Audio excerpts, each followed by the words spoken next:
Negativity, someone that is not ideal, something that is holding me down. Says I love you, then I feel like no one trusts me. When this happens, then this happens. Every time my mom would say I love you, I just felt some sort of like resistance towards that word.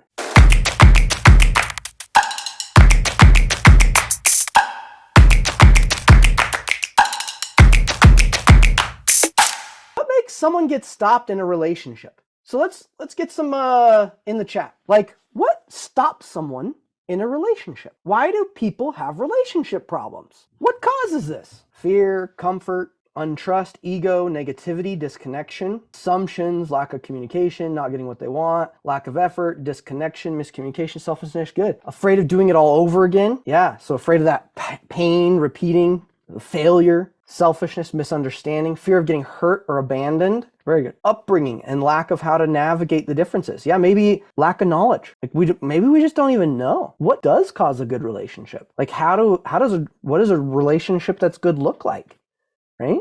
If you've never seen it, it can be difficult to have what you haven't seen. Fear of rejection. They don't want to see you to succeed. Past hurts, not knowing how to connect, lies, deceit, manipulation.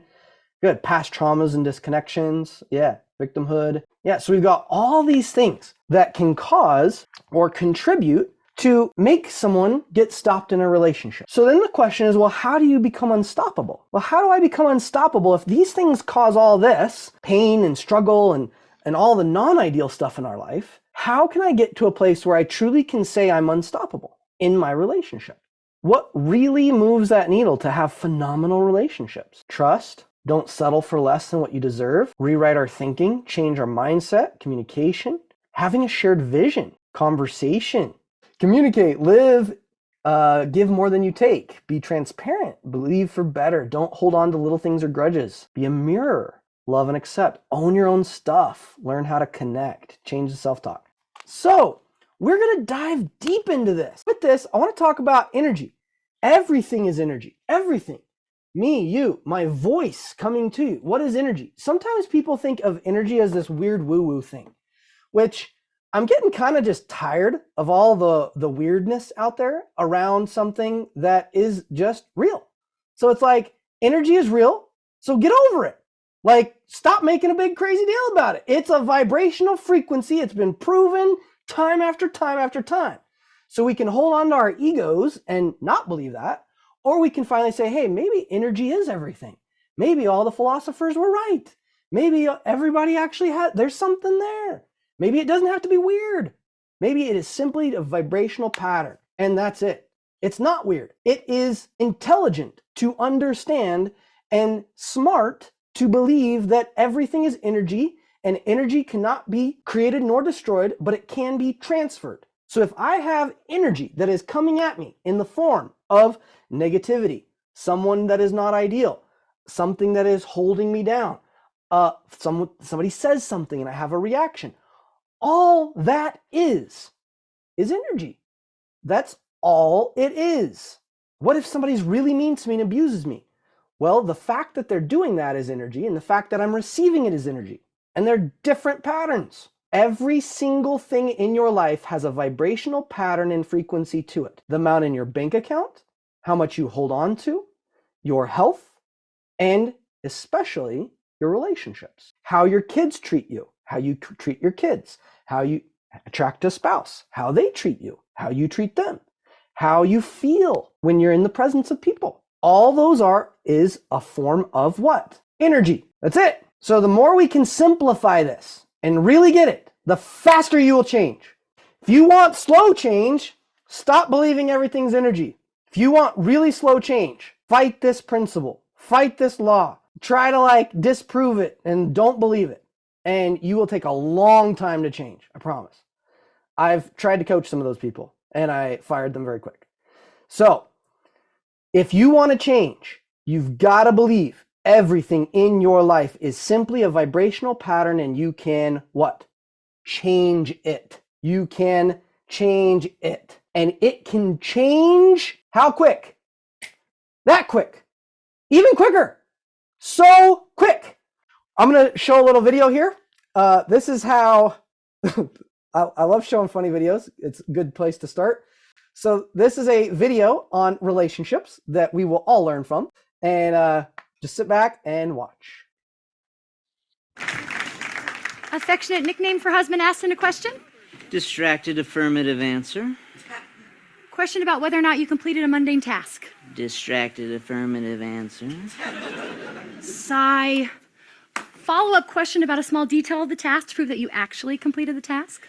Sudden realization of what you are talking about. Quick excuse about the small detail to hide that I was both not paying attention and did not do what you wanted. Accusing response. Defensive answer. Listing the times you behaved this way before. Weak excuse. Explanation of all I do for you in a 24-hour period. Explanation of all I do for you in a 24-hour period. Pausing moment where I realize I don't actually do that much. Escalating tone as I state my disbelief that you did not complete the simple task from earlier. Raising my voice as I repeat my lame excuse for not doing it.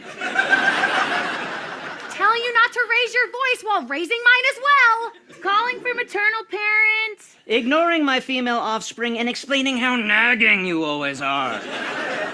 Equally ignoring her as I gasp in disbelief. Yelling for paternal parents. Continuing to ignore her and bringing up the fight from the summer of 2002 where it was decided that you were actually the one to blame.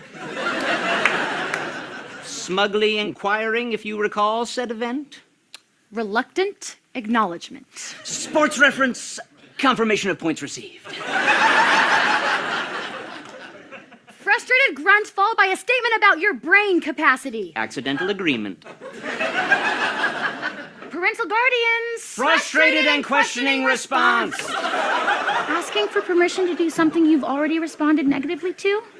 Exasperated repetition of daughter's name. Focusing my pleading on my paternal parent and changing my physical appearance to remind him of when I was a little girl.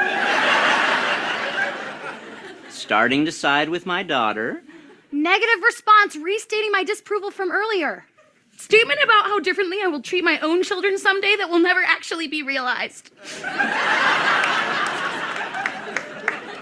Disbelief that you would take her side of the argument over mine. Statement of finality explaining I will not continue this discourse. Indifferent response. Beginning my brisk and dramatic exit. Request to stop exiting. Question about dinner? Take that applause. Awesome. Okay. So, as you can see, I love that video because one, it's pretty funny, but two, it can be very true. And three, it had nothing to do with the words. It was all about the interaction, right? Those were emotions and they framed it beautifully of how an interaction could be without the actual words themselves. In relationships, as we're trying to create these phenomenal relationships, it's all about the feelings and the thoughts that go into them. It's not actually about the specific words. The specific words represent triggers that can elevate people and do things, but it's really not about the words. It's just a pattern, okay? What we saw there was a pattern. Those are patterns that people have picked up on years and years and years of being married. And it's funny because it's relatable because it's like, oh, I've seen that or I've experienced it. In your life, you are a bunch of patterns. That's who you are. You've created a lot of patterns in your life. And we want to see what patterns serve you and which ones don't. So here's a couple things that we want to talk about. Disconnections are pains that imprint and create programs in your body that run on autopilot, triggered through other people and relationships. What does that mean? It means, so if there is a disconnection, if I get triggered in my life by some person, I feel threatened, I feel hurt, I feel not understood, I feel lied to, I don't want to forgive them. Pretty much everything that we were saying, hey, I don't like this thing, this is what I want to change. That is what we're talking about. And what that is a disconnection. So if I am going through life and there is a disconnection that happens, all that is a pain that I have experienced based on what somebody has said or done or I've heard or I've felt. And there's a whole list of all these things. So what you've seen, what you've felt, what you've heard, what you've tasted, what you've sensed, what you expect, what you weigh, the color of it, the scenario reaction. All this can take into the input of what creates a non-ideal situation for you or a non-ideal reaction. So what happens is there's an input, and it's like a computer. If you have an input that comes in that says, hey, like my daughter got one of these little programming robots for Christmas, and it's an if and then robot. So if you move 3 spaces forward, then you will turn right and go 3 spaces forward. If you hit this ball, you will turn right.